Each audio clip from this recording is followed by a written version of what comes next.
बचपन में मैं जब बिल्कुल छोटी सी 4 साल की थी तब मेरे बड़े भाई साहब है वो मुझे मातासर भुटिया से मातासर स्कूल है वहाँ मुझे हाथ अंगुली पकड़ करके और लेकर जाते थे स्कूल। कॉलेज रेगुलर उस समय हमारे भुटिया क्या नज़दीक कवास और सभी गांवों में कोई लड़की रेगुलर कॉलेज में नहीं पढ़ रही थी।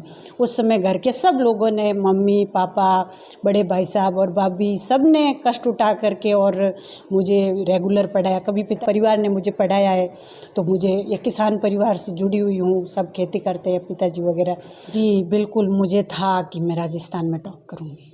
वो तो मेरे सोच में ही नहीं था रुकने का, तो क्योंकि मैं जब मैंने आपको बताया कि बीए में थी तभी से मुझे था कि मुझे तो असिस्टेंट प्रोफेसर ही बनना है।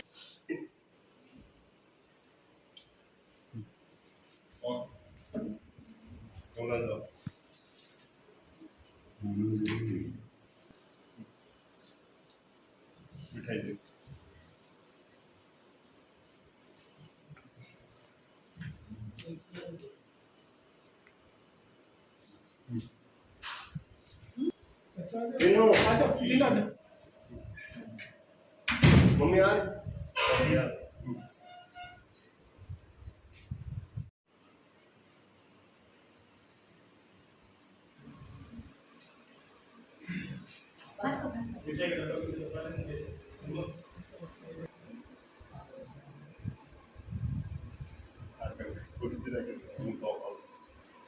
in front here.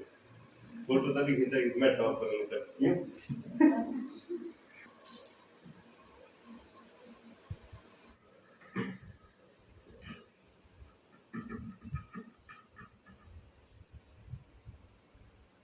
तक का सफ़र अच्छा रहा। बचपन में मैं जब बिल्कुल छोटी सी 4 साल की थी तब मेरे बड़े भाई साहब है वो मुझे मातासर भुटिया से मातासर स्कूल है वहाँ मुझे हाथ अंगुली पकड़ करके और लेकर जाते थे स्कूल। तो मैं उनके पीछे दौड़ते हुए जाती थी। इस प्रकार से शुरू हुआ सफ़र। फिर कवास भुटिया में 10वीं की स्कूल नहीं थी, तो इस वजह से कवास से पढ़ाई की। फिर वहाँ पर मैंने टॉप किया था और उसके बाद 12वीं बाड़मेर से और फिर बीए मैंने मेरे को रेगुलर करवाया था।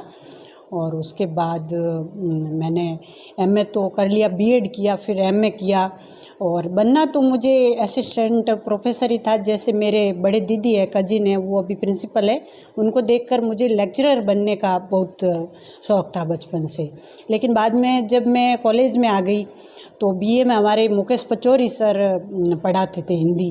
तो उनको पढ़ाने का तरीका और बच्चों के साथ बातचीत और कन्वर्सेशन सब देख करके मेरे मन में एक ललक सी रहती कि मैं भी कॉलेज प्रोफेसर बनूं और बच्चों के साथ ऐसे बातचीत करूं, बच्चों को आगे बढ़ाऊं, प्रेरित करूं।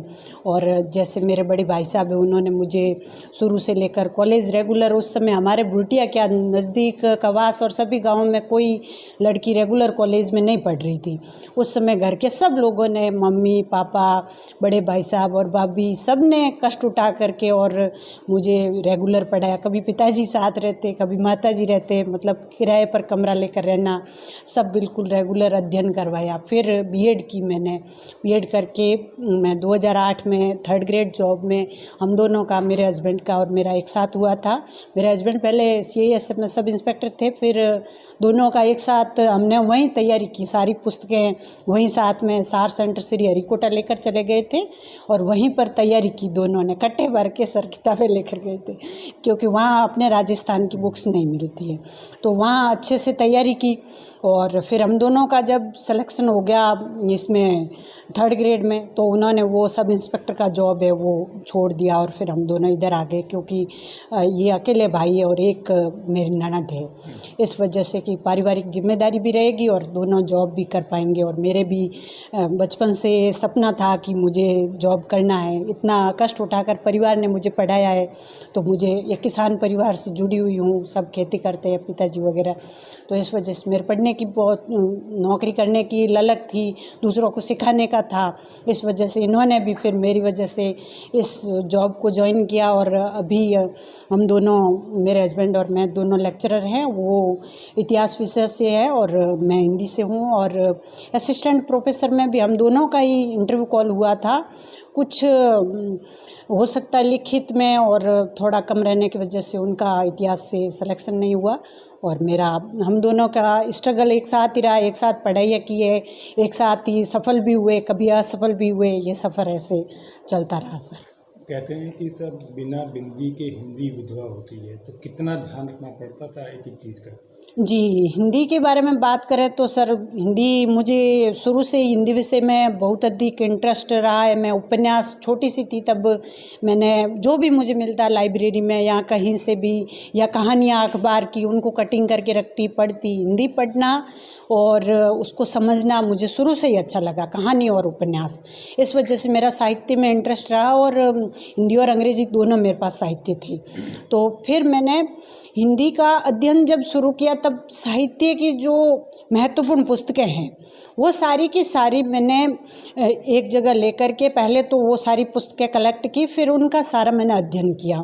और जैसे हिंदी साहित्य का इतिहास समग्र रूप से डॉक्टर नागेंद्र द्वारा संपादित है। आचार्य रामचंद्र शुक्ल के इतिहास को तो मैंने कितनी बार पढ़ा है ये मुझे खुद को भी याद नहीं है सर।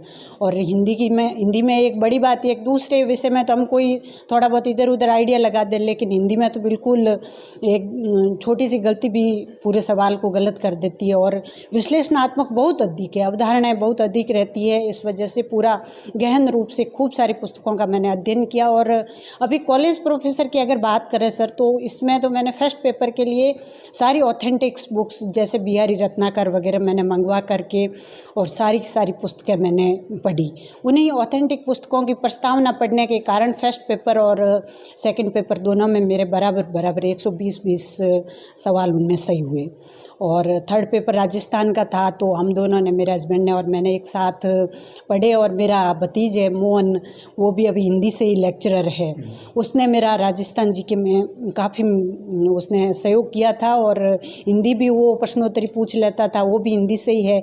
हम सब परिवार में पीछे मेरे भांजा भांजी वो भी हिंदी से ही अभी तैयारी कर रहे हैं, तो अभी वो भी लेक्चरर बनने वाले हैं। आगे हो सकता है इसी में वो भी स्कोप बनाए या किसी और में। अगर हम टीचर्स तो अब परिवार में कजिन्स वगैरह काफ़ी सारे 9-10 लोग हो गए हैं, तो हो सकता है इस बार कुछ नए अफसर बने, कुछ अब नया भी करना चाहिए इसके अलावा। जो इंटरव्यू हुआ था उसमें किस तरह के सवाल हुए? जी, इंटरव्यू में तो कोई सर बात की जाए तो ज़्यादा जैसे यूँ तो पढ़ाई का था लेकिन व्यवहारिकता ज़्यादा पूछी गई थी। कुछ पत्र पत्रिकाओं पर बात थी, बाड़मेर पर की रिफाइनरी बनने से बाड़मेर को क्या फ़ायदा हुआ, इस पर काफ़ी 5 मिनट तक बात हो गई।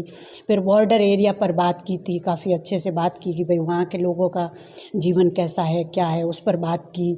और फिर हिंदी में आदिवासी साहित्य पर कुछ प्रश्नोत्तरी हो गई थी और रमणिका गुप्ता के बारे में, हरिराम जी मीणा के बारे में कुछ बात हुई थी। और हिंदी साहित्य के इतिहास पर तो इस बार मेरा ज़्यादा इंटरव्यू नहीं चला, व्यवहारिक जो ज्ञान होता है उसी पर चला था। लेकिन मैंने जैसे पढ़ाई के स्तर पर तो मैंने लिखित में ही, क्योंकि मैं पिछली बार सर 2018 में मैंने इंटरव्यू दिया था, उस समय मैं कुछ ही अंक से रही थी, तो उस टाइम मुझे लगा कि मैं रिटन में कुछ कम कर पाई। इस वजह से इस बार मैंने रिटन पर बहुत अधिक फोकस किया और पूरे अंक जो मेरे रिटन में इतने ले आई कि मेरिट भले कहीं रहे, कुछ भी रहे, लेकिन मेरा सिलेक्शन होना चाहिए। मैंने उस हिसाब से सब तैयारी की। राजस्थान में टॉप करोगे ये सोचा था? जी बिल्कुल, मुझे था कि मैं राजस्थान में टॉप करूँगी। अब घर पे बधाइयों का सिलसिला जी कैसे कहाँ से लोग आ रहे हैं, किस तरह बधाई दे रहे हैं? जी, सब तरफ से बधाइयाँ आ रही है। मेरे भाई साहब है, जैसे सरपंच है गांव के, भूतपूर्व सरपंच है मनोज जी थोरी, तो उनकी वजह से मैं तो इतना ज़्यादा किसी को नहीं जानती, जैसे लोगों को टीचिंग विभाग से और खूब सारे हमारे टेलीग्राम एक चैनल है उस पर भी समूह बने हुए हैं, तो वहाँ पर भी लोगों की वहाँ से भी खूब सारे बधाई संदेश। परिवार हमारा पूरा और बाकी गाँव बुरटिया ये सब, मतलब सब लोग बहुत अधिक खुश है सर और सभी के बधाइयाँ खूब सारी आ रही है सर। अब तक हमने खूब सारी स्टोरीज की, उसमें हम हर बार कहते हैं कि बाड़मेर की बेटी ने ये किया, बाड़मेर की बेटी जी। ने किया। पहली बार हम कहेंगे सब बाड़मेर की बहू ने बार ये करके अच्छा, उस बात की कितनी खुशी है? जी सर, बहुत अधिक खुशी है। और इसमें सबसे बड़ा सहयोग अभी हाल ही के दिनों में, शुरुआती मैंने आपको बता दिया कि मेरे भाई साहब ने मुझे शुरुआत 4 साल से लेकर के और जैसे पढ़ाया था। मेरे पिताजी किसान हैं, उनका काम करने का मेरी माँ और मेरे भाभी सब, उन्होंने बहुत अधिक सहयोग किया। लेकिन इस परिवार से जुड़ने के बाद मेरी मम्मी जी है जो अभी मुझे अभी मिठाई खिला रहे थे, उनका बहुत अधिक सहयोग है। उन्होंने ही सारा कुछ पढ़ाया। वो कहते काम मैं अपने आप करूँगी, तू पढ़। उनकी वजह से एक सब और हुआ चीज़ है। होती है कि एक दो एग्ज़ाम में सफलता मिलने के बाद आदमी रुक जाता है कि हाँ, नहीं काफ़ी सर, वो हो तो गया। मेरे सोच में ही नहीं था रुकने का। तो क्योंकि मैं जब मैंने आपको बताया कि बीए में थी, तभी से मुझे था कि मुझे तो असिस्टेंट प्रोफेसर ही बनना है, तो रुक जाऊं ये तो मैं सोचा ही नहीं। और एक मैं थोड़ा सा ऐसे बात भी करना चाहूँगी कि ये वैकेंसीज है बहुत समय के बाद आती है, 4 या 5 साल एक वैकेंसी लगा देती है। तो इस वजह से पिछली बार रह जाने से ये 3 साल मेरे ख़राब हो गए। और उससे पहले जब मैंने नेट कर लिया था, उससे पहले एग्ज़ाम में भी, लेकिन मैंने फॉर्म नहीं भरा था सर, भूल गई मैं फॉर्म भरना ही इसका असिस्टेंट प्रोफेसर का, तो वो मैं दिया नहीं था। एक एग्ज़ाम दिया था और इसके बाद ये है, इसमें मेरा सिलेक्शन। तकरीबन 7-8 के करीब आपने एग्ज़ाम दिया जिसमें 1-2 में असफल रहे। हाँ, और कुछ होते हैं जो 1-2 में असफल होने के बाद चुप हो जाते हैं, तो ऐसे लोगों को क्या कहना चाहिए कि सब असफलता कदम रोकती है या फिर हौसला देती है? असफलता सर एक बार को लगता है बहुत ज़्यादा अटपटा, उसका बयान हम शब्दों में नहीं कर सकते।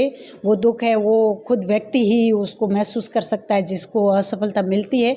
लेकिन असफलता एक ऐसी सीढ़ी है जो जुनून अगर बनाए रखा जाए तो उस सीढ़ी के माध्यम से हम सफलता ज़रूर प्राप्त करते हैं सर। मैं एक बार की असफलता को कोई असफलता नहीं मानती हूँ, ये तो एक प्रयास है सर कि हम बार बार प्रयास करेंगे। अभी मैं फर्स्ट ग्रेड सर जैसे मैंने छठी रैंक के साथ क्लियर किया था, तो उस समय उस फर्स्ट ग्रेड में मेरी छठी रैंक थी, तो हिंदी में मेरे 150 में से 142 सवाल सही थे सर। ये उससे मुझे मतलब मैंने इतना उसका अभ्यास कर लिया था कि उसमें कहीं भी मेरी कमी न रह जाए। तो अभ्यास अगर एक बार असफलता मिलती है तो अभ्यास करने से कभी हमें मुंह नहीं मोड़ना चाहिए। ये नहीं है कि एक बार असफलता मिली है तो ये मैं तो ये कहूँगी कि अगली बार ज़रूर आपकी सफलता आपके कदम चूमेगी। मेरा कहना ये है सर। मेरा आखिरी सवाल जी। कंपटीशन एग्ज़ाम की तैयारी जो यूथ कर रहे हैं उनके लिए आपका मैसेज क्या रहेगा? उनके लिए सर मेरा एक ही मैसेज है कि मन में जुनून होना चाहिए। भले कंपटीशन का एग्ज़ाम की तैयारी कर रहे हैं या कोई बोर्ड परीक्षा दे रहे हैं बच्चे, जैसे मेरे बच्चों को मैं पढ़ाती हूँ, सबके मन में एक जुनून, एक ललक मन में होनी चाहिए कि मुझे ये करना है। बस भले 10th बोर्ड है, 12th बोर्ड है, IAS है, या आपका जो भी टारगेट है, आप असिस्टेंट प्रोफेसर बनना चाहते हो, लेक्चरर बनना चाहते हो, कुछ भी, अगर एक अच्छा राजनेता भी बनना है तो मैं तो ये कहूँगी कि उसको भी अच्छे से ललक के साथ अपने कार्य क्षेत्र में आगे बढ़ना चाहिए। ज़रूरी नहीं है बिजनेसमैन को तो हर वक्त सर ललक चाहिए, तो एक जॉब जो ता जिंदगी हमें एक स्थायित्व देता है उसके लिए तो ललक और जुनून और 17-18 घंटे मेहनत की सर मैं प्रेरणा दूँगी।